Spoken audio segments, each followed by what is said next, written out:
Hello and welcome to this week's Reflections on the Revelation to John. We left off last week just beginning chapter 18, so if you want to go back and listen to that or read it in advance of watching this video, please just go ahead and pause the video and refresh your memory on chapter 18. If you haven't already, go ahead under the video on YouTube and subscribe to our YouTube channel, and it'll keep you up to date on what's going on. There's even a bell kind of shaped thing, I guess, if you want some kind of a notification on your computer or your phone that there's a new video.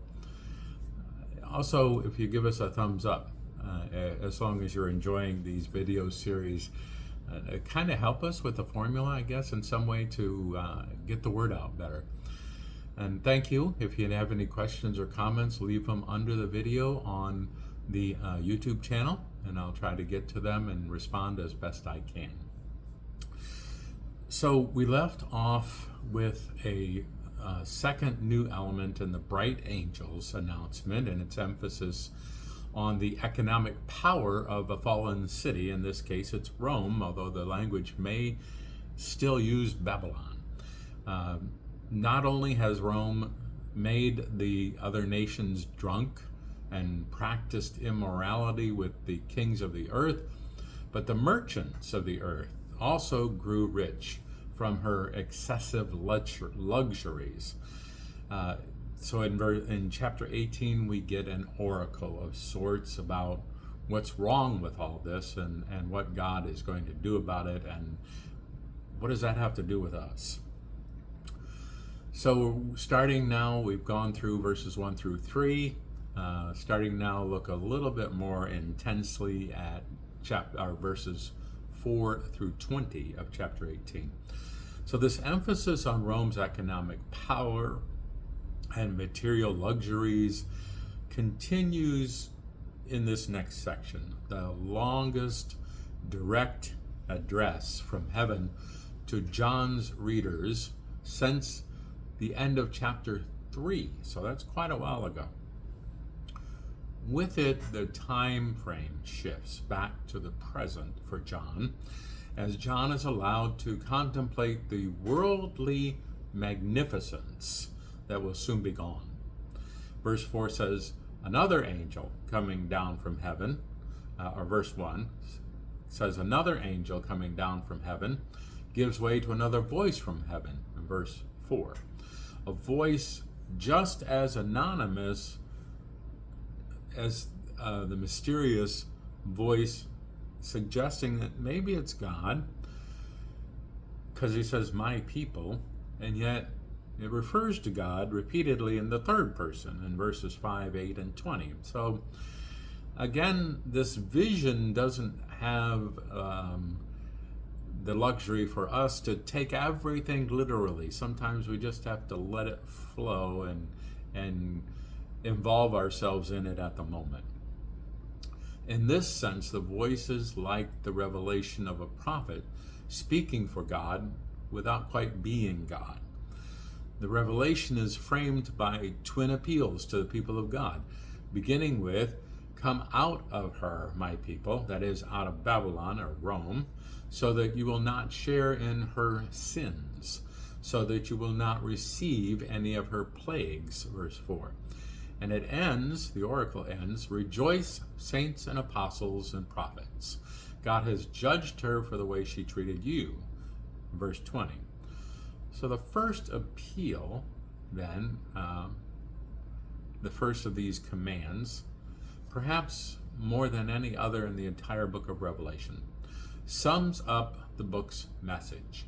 John wants his readers to make a clean break with the Roman Empire and everything it represents. He echoes the sentiments of the Jewish prophets about ancient Babylon, and you can check that out in Jeremiah chapter 50, verse 8, chapter 51, verse 6, 9, and 45. Compare also to Isaiah 48, verse 20, and Isaiah 52, verse 11. It also mimics Paul's message about the Greco-Roman religion in general. Paul says, "Therefore come out from them and be separated, says the Lord. Touch no unclean thing, and I will receive you. I will be Father to you, and you will be my sons and daughters, says the Lord Almighty." See that in 2 Corinthians chapter 6, verses 17 and 18. So what is surprising about this oracle in Revelation is that most of it, the bulk in the middle of it, is unlike the beginning words and the ending words. The bulk of it has more to do with the lost splendor of Babylon than with the obligations of the people of God. To be sure, there are 4 more imperatives addressed to Christian believers, all amounting to much the same thing. Give back to her, Babylon, as she has given. Pay her back double for what she has done. Mix her a double portion from her own cup, verse 6. Give her as much torture and grief as the glory and luxury she gave herself, verse 7. Now we have to realize, for our purposes as humans, as Christians, as Christ followers, these commands are rhetorical, and they're not meant to be taken literally. They are going to refer, or they do refer, to what God will do to ungodly Rome, not what Christians are supposed to do. When taken literally, these would violate for us, or we would violate when we do them, the unambiguous teaching of Jesus. Love your enemies. Do good for those who hate you. Bless those who curse you. Pray for those who mistreat you. See Luke chapter 6, verses 27 and 28. Or Peter, do not repay evil with evil or insult with insult, but with blessing. See 1 Peter chapter 3, verse 9. And of Paul, bless those who persecute you, bless and do not curse. See Romans 12, verse 14. And again, Paul, do not repay anyone evil for evil. See Romans 12, verse 17. In what sense can a voice from heaven in the book of Revelation command Christians to fly in the face of such teaching by taking a double vengeance against fallen Babylon? Well, the only possible answer, I think, is Paul's teaching. Do not take revenge, my friends, but leave room for God's wrath. On the contrary, if your enemy is hungry, feed him. If he is thirsty, give him something to drink. In doing this, you will heap burning coals on his head. Do not be overcome by evil, but overcome evil with good.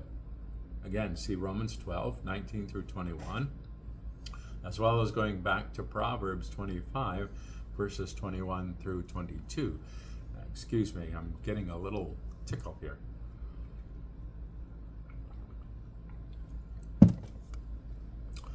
In Revelation, Christians heap burning coals on Babylon's head, or pay her back double for what she has done, precisely by non-retaliation in obedience to the commands of Jesus.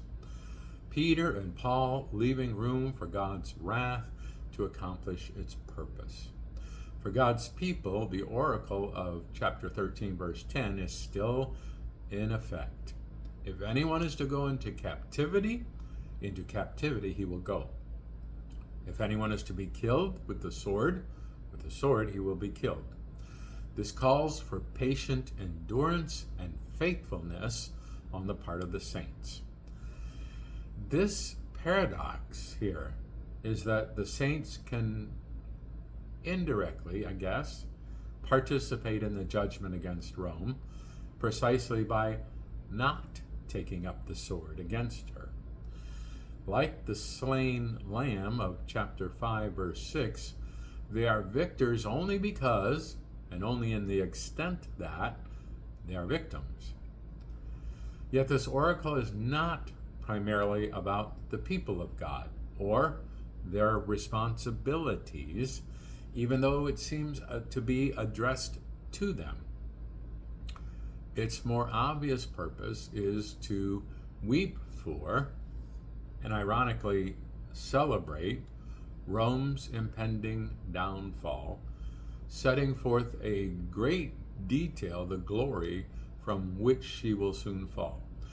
Now, I don't mean celebrate in let's have a big party and be happy that someone's suffering, but celebrate in the fact that Rome's downfall means our uplifting, I guess, if that makes sense. If not, give me a comment down below and I'll try to flesh that out a little better. But don't think about it as in terms of, yay, they're suffering, but rather that their time of making others suffer has come to an end. This purpose is carried out in high rhetorical style, putting words into the mouth of Babylon herself in verse 7, and into the mouths of the kings of the earth, verses 9 and 10, the merchants of the earth, verses 11 through 17, and every sea captain and all who travel by ship, the sailors, and all who earn their living from the sea, verses 17 through 19. As for Babylon, her judgment is in proportion to her own self-importance and self-sufficiency. Her words, spoken in her heart, are the only words attributed to her in all of John's visions, where it says, I sit as queen, I am not a widow, and I will never mourn, verse 7. Babylon is like the Christian congregation at Laodicea, one of the 7 churches to which this is written, that said, I am rich, I have acquired wealth, and do not need a thing, chapter 3, verse 17. God dislikes pretense, Christian or secular. The Laodiceans were pronounced as wretched, pitiful, poor, blind, and naked, while quote-unquote Queen Babylon's plagues will overtake her in a single day. Death, mourning, and famine. She will be consumed by fire, for mighty is the Lord's God who judges her, in verse 8 here. With this death sentence, the voice from heaven reinforces the prophecy that the 10 horns and the beast would humiliate the prostitute and destroy her with fire. This judgment would be the sovereign work of God. Refer back to chapter 17, verses 16 and 17, where the 10 horns who serve Babylon will turn on her and destroy her. Now looking at more specifically at verses 9 through 19, the kings, merchants, and seafarers of the earth mourn Babylon's demise with 3 variations or stanzas, if you will, of the same song. Chapter 18, verse 10, verses 16 and 17, and verse 19. Each group of mourners stands far from the city, watching it burn, honestly fearful for their own safety, in verses 9 and 10, 15, and 17 and 18. The elements common to all 3 laments are identifiable in the lament sung by the queen, by the kings. Woe, woe, O great city, O Babylon, city of power. In 1 hour your doom has come. Verse 10. The merchants and seafarers elaborate the basic stanza in keeping with their respective interests. To the merchant, the great city has been dressed in fine linen, purple and scarlet, and glittering with gold, precious jewels and pearls, in verse 16. To the seafarer, it was where all who had ships on the sea became rich through her wealth, in verse 19. All share in the common opening line, woe, woe, O great city, and concluding the line with the introduction by the words in 1 hour, and that can be compared back to chapter 17, verse 12, that said, who for 1 hour will receive authority as kings along with the beast. So the kings and the seafarers and those looking on receive authority for that 1 hour in which Babylon is being destroyed. And the merchant's dirge is the longest. They preface their formal lament with a long list of Rome's imports in verses 11 through 13. And these include fine linen, purple, silk, and scarlet cloth, gold, silver, precious stones and pearls, to be singled out with the lament proper in verse 16, and much more, stating with those luxury items and the moving on to other luxuries as well as necessities, from silk, different kinds of wood, ivory, bronze, iron, marble, cinnamon, and other spices, incense, myrrh, frankincense, wine, olive oil, fine flour and wheat, to cattle and sheep, horses, chariots, slaves, and finally human lives, that is, literally bodies and souls. So despite the emphasis on the slaves/human lives at the end of the list, with its moving reminder of their humanity, the list's primary purpose is not to highlight the evils of Roman slavery, much as slavery is evil. More important is the light it sheds on John's first glimpse of Babylon at the beginning of his vision, where she was dressed in purple and scarlet and glittering with gold, precious jewels, and pearls, back in 17 verse 4. These are the items from the list singled out for special mention in the merchant's subsequent lament in verse 16.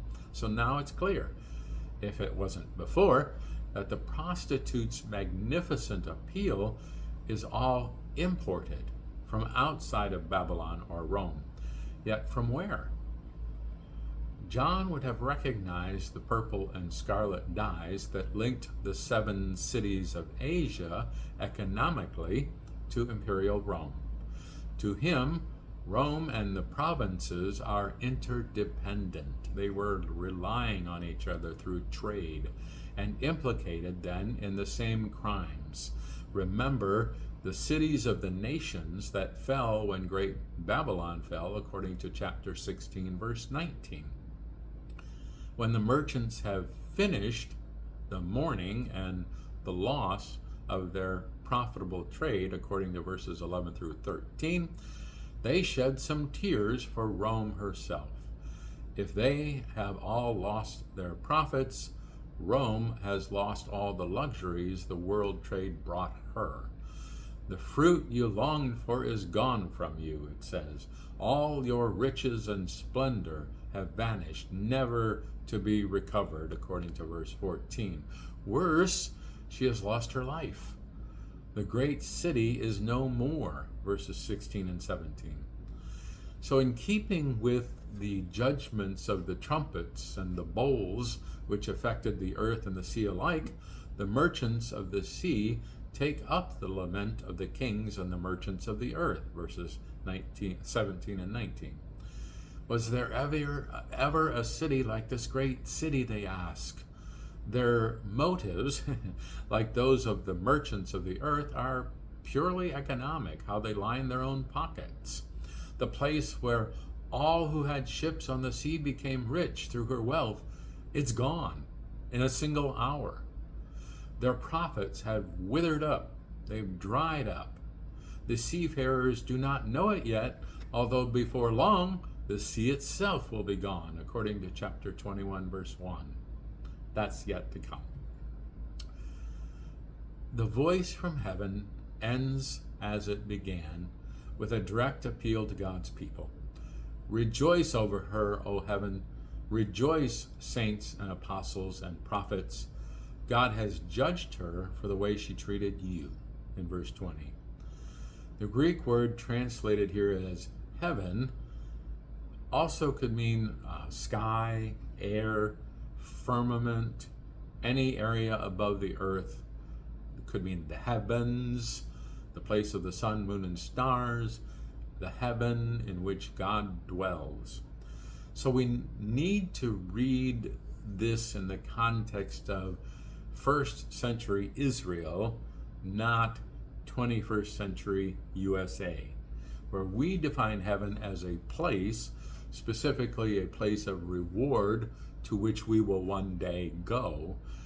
The use of heaven alongside these three terms for Christian believers, that is, saints, apostles, and prophets, suggest here that heaven refers not to that place that we think about, rather to those who live there. As in chapter 12, verse 12, therefore rejoice, you heavens, and you who dwell in them. In much the same way that talking about earth can mean the inhabitants of the earth, as in chapter 13, verses 3 through 4, the whole earth, or as in saying the whole earth followed the beast, which didn't mean everybody, it just meant all around the earth. Heaven, therefore, includes all the angels, the 4 living creatures, the 24 elders, and the great multitudes surrounding the throne of God. The cry, rejoice over her, O heaven, will be answered explicitly when we get to chapter 19, verses 1 through 8. The presumption of all John's visions is that angels and humans together form one community called heaven here, dedicated to the worship of God. As for the people of God on earth, they are commonly divided into saints and prophets. You can see that in chapter 11, verse 18, chapter 16, verse 6, and chapter 17, verse 6. Apostles are less often mentioned in the book of Revelation. Apostles here are not the 12 specifically who traveled with Jesus, rather missionaries who were sent out either to evangelize or to minister to existing congregations spread over a wide area, in contrast to chapter 2, verse 2, those who claim to be apostles but are not. The voice from heaven concludes by inviting all who belong to God on earth or in heaven to rejoice in their vindication brought about by God. So looking now at chapter 18, verses 21 to 24. For the third time in John's visions, a mighty angel comes on the scene. The other angels so designated in chapter 5, verse 2, chapter 10, verse 1, had something to do with a scroll or a little scroll of destiny. The message of the scroll for John had been, you must prophesy again about many peoples, nations, languages, and kings, according to chapter 10, verse 11. Now John has completed that next prophecy, and Babylon's destiny is revealed. Again, there is a mighty angel, although the angel plays a somewhat different role. Before the contrast begins, the immensity of the angel and the smallness of the little scroll was almost comical. This angel carries a prop more suitable to his size and strength, a boulder the size of a large millstone, according to verse 21, and he throws it into the sea, recalling Jeremiah's instructions to Sariah, the quartermaster, regarding Babylon. And we can read in Jeremiah 51, Jeremiah wrote in a scroll all the disasters that would come on Babylon, all these words that are written concerning Babylon. And Jeremiah said to Sariah, when you come to Babylon, see that you read all these words. When you finish reading this scroll, tie it to a stone and throw it into the middle of the Euphrates, which was a river, and say, thus shall Babylon sink, to rise no more, because of the disasters that I am bringing on her. And you can see that in Jeremiah 51, verses 60 and 61, and then 63 and 64. The curse on Babylon in Jeremiah's day is echoed in the words of the mighty angel. With such violence, the great city of Babylon will be thrown down, never to be found again, in verse 21. The parallel is striking because Jeremiah had written of Babylon's judgment on a scroll, and a scroll was used to introduce all the judgments in the book of Revelation. Yet Jeremiah's stone was not a millstone.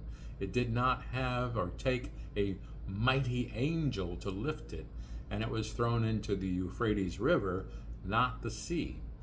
Here the angel takes on the role of prophet, and like the ancient prophets of Israel, prophecies by action as well as words. So it is a new prophetic action, however, not just a reminder of Jeremiah and Sariah in the time of the exile. The image of the millstone has yet another source, closer to John's time than the prophecies of Jeremiah. Jesus said to his disciples that if anyone shall offend, according to the King James Version, or put a stumbling block, according to the New Revised Standard Version, before one of Jesus' little ones, or cause one to sin, it would be better if that person were to be thrown into the sea with a large millstone tied around his neck. And you can see that in Mark chapter 9, verse 42. Rome has not exactly put a stumbling block before Jesus' disciples or caused them to sin. She has deceived the rest of the world instead. To the little ones, she's done something far worse. For in her was found the blood of the prophets and of the saints, and of all who had been killed on the earth, according to verse 24. So the prostitute in John's vision was guilty of many crimes and boundless self-indulgence, yet what condemns her above all of that was that she was drunk with the blood of the saints and those who bore testimony to Jesus, according to chapter 17, verse 6. Because she offended the little ones who belong to Jesus, she's thrown into the sea to sink like a stone and never be seen again. Like the raven in Edgar Allan Poe's famous poem that could say only one word, nevermore, the mighty angel echoes and re-echoes 6 times in all the grim refrain that the great city Babylon will disappear, never to be found again. The music of harps and flutes and trumpets will never be heard in you again. No skilled crafts will ever be found in you again. Industry represented by the millstone itself will never be heard in you again. Even lamplight will never shine in you again, and happy voices of the bridegroom and bride will never be heard in you again. With this, the mighty angel reinforces and drives home the earlier lament of the merchants of the earth to Babylon, that all your riches and splendor have vanished, never to be recovered. Finally, the angel speaks of the merchants, explicitly calling out the merchants and the world's great men, and explicitly linking them to Rome's magic spell, by which all of the nations were led away astray. So this mention of magic or sorcery recalls the ancient prophetic denunciations of Babylon and Nineveh, according to Isaiah 47:9 and Nahum chapter 3, verse 4. The latter linked explicitly to the deceptions of the nations. Magic or sorcery here, like drunkenness elsewhere, is simply an image for the notion that Rome has deceived and corrupted the nations of the world. Here, as throughout the latter half of the book, John is answering the question of the psalmist. Why do the nations conspire and the people plot in vain? According to Psalm 2, verse 1. Rome's crimes are, first, that she has deceived the nations that traded with her, verse 23, and second, that she has killed Christian prophets and saints, in verse 24. These were also the twin crimes of the dragon, according to chapter 12, verses 9 and 10 and 17, and the beast in chapter 13, verse 3, 6 and 7, and 12 through 15. Yet to John, and more serious of the two, is the second. They killed Christian prophets and saints. Babylon falls like a millstone into the sea because she has shed the blood of God's people, and almost as an afterthought, of all who have been killed on the earth, according to verse 24. So the effect of the verse 21 through 24 is to reinforce the conclusion: God has judged her for the way she treated you, according to verse 20. That takes us through chapter 18. We'll start with chapter 19 when we come back together again next week. So if you want to go ahead and read that chapter in advance or wait before you watch the video, I like to watch the dramatized version of the reading, or listen to it really, because of all the background sounds. It just adds a flavor for me that just simply reading it does not have. If you happen to be in the Sun City Center area on Sunday at 10 a.m., join us for worship in person. If you can't join us in person, you're welcome, and invite you to watch us online on this same YouTube channel. We live stream starting at 10 a.m. on Sunday, and then it stays there as a recording if you want to watch it sometime later. Thank you for joining me here again this week. I hope you're having a great week. Take care. God bless.